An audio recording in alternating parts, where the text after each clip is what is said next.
Hello everybody, welcome to another session. Today we're going to take a look at lesson number 15, Return, Recurrence, and Reincarnation. So let's begin.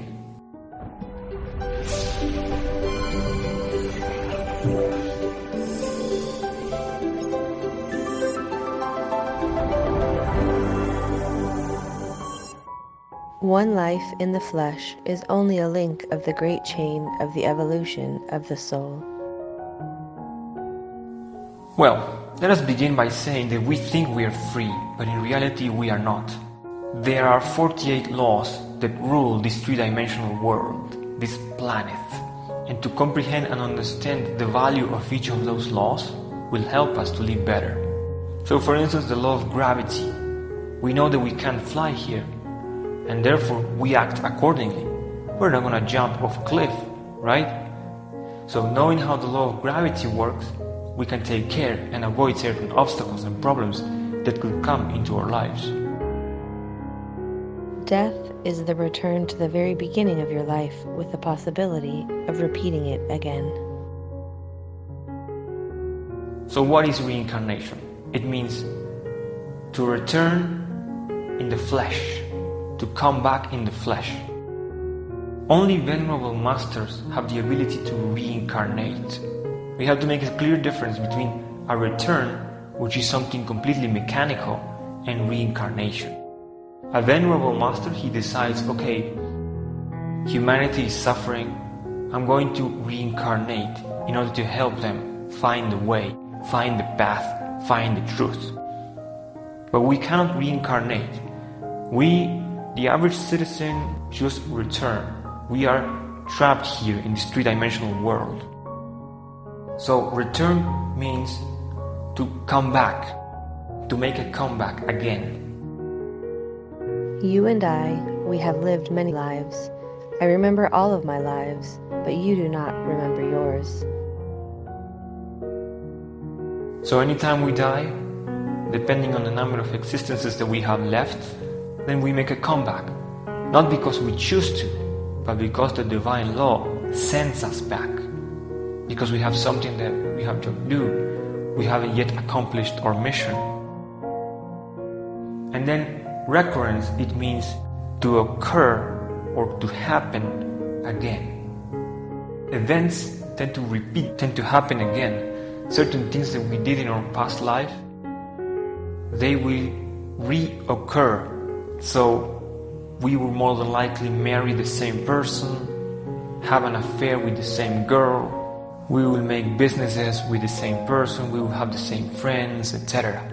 There are good and bad recurrences. There are recurrences that are strictly negative, such as recurrences of fighting with someone or of fornication. So, understanding how the law of recurrence works is going to help us to free ourselves from negative recurrences.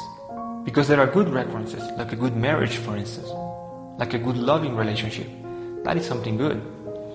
So, throughout our lives, we have accumulated different recurrences. And I'm talking about our lives in the sense of those 108 lives. It is said that currently we are nearing the end of those 108 lives. So let's say that we are in our existence 107 or 108. And let us imagine that at the beginning, in our first existence, we were pure and beautiful in a spiritual sense. We didn't have ego. As time went by, we began to develop and to create different egos, different negative aspects, things as a result of our mistakes or dream or sleep, as a result of the sleep of the consciousness. So, in one of those existences, let's say we created lust when we had an affair with someone. So for the first time in our existence number 35, for example, we slept with another woman. So in the next life, we will encounter that same person. We will be married and we will meet this girl again, to again repeat the affair. And we accumulate tragic events, tragic relationships. Let us say that, for instance, in one of those existences, we slept with a prostitute. Well, in our next life, we're going to meet that person again. Our egos are going to want to repeat the event of fornication. So I'm going to feel attracted to that girl, and I do not know why, but I feel attracted towards her. And we call it love when we do not know why. It's that I'm attracted to that girl, and she feels attracted towards me as well. We get married with that person, and then we realize it was a tremendous mistake. The repetition of dramas, comedies, and tragedies is a fundamental axiom of the law of recurrence. In each new life, the same events are always repeated. The actors of such scenes are always present, those who are the people who live inside of us, the egos. If we disintegrate those actors, those egos that always repeat their scenes in our life, then the repetition of such circumstances would become more than impossible. Obviously, without actors, there can be no scenes. This is something irrefutable, undeniable. This is how we can free ourselves from the law of return and recurrence, so we can become truly free. Had we been with our consciousness awake, we would have been able to see that no, I should transcend that, and I should not marry that person, I should not sleep with her, because anytime we repeat the recurrence, we reinforce it. Not realizing that in reality, what's happening is that my egos want to fornicate again with that person, and she feels the same thing. Her egos want to fornicate with me, yet we feel like we are in love with one another. The real soulmate is that particular person that has been accompanying us life after life, existence after existence. So that would be a good recurrence, But we need to transcend those negative recurrences that we have. Let us imagine for a moment that we work in the pyramids of Egypt, and we were a priest there. We met someone there, a woman, and we married. We were priest and priestess. And we both worked for the people. We were teachers. We provide medicine and assistance for the people in the city of Egypt. And we loved each other. We were really happy. And we helped one another in our spiritual work. We comprehended one another. That would be a wonderful recurrence, right? So it would be a shame if we were to miss that opportunity of repeating that recurrence, of being with that person again, just because we fall in love with a girlfriend that we had in one of our lives when we made a terrible mistake of sleeping with a prostitute, for instance. Or maybe of being the prostitute, because maybe I was the prostitute and I sold my body. So we need to wake up in order to take advantage of the law of recurrence and avoid falling victims to something so terrible as that. When the ego returns, when it reincorporates, everything happens again just as it happened, plus the positive and negative consequences. That is to say, the diverse scenes of our previous existences are repeated, either in higher or lower levels of consciousness. Knowing that we're going to make a comeback in another life, in another existence, who knows when, it's actually something really good and really nice, because it helps us to be free from the fear of dying. To understand the law of return, we can see that the sun always comes up and it always sets. So the sun always returns. The moon, the stars, a plant dies, but then another plant is born. So everything returns, and we are no exception. Our soul, or essence, constantly returns. It is easy to comprehend the destiny that awaits men. If we observe the sun, it rises in the morning, it sets at dusk, and disappears, but it never dies. What we call death is only a change in the form of life, but it is not the end. Before the child is born, it has already lived. So, for us to be able to remember our past lives, Of course, we need to wake up, but there are different keys and techniques. The vocalization of the letter A combined with the retrospective exercise is certainly going to help us to remember our past lives. Many people in the world today, and in fact there have been documentaries about people who are able to remember everything in this life. You see, it's a scientific mystery, but it's a reality. We can develop the memory if we practice retrospection.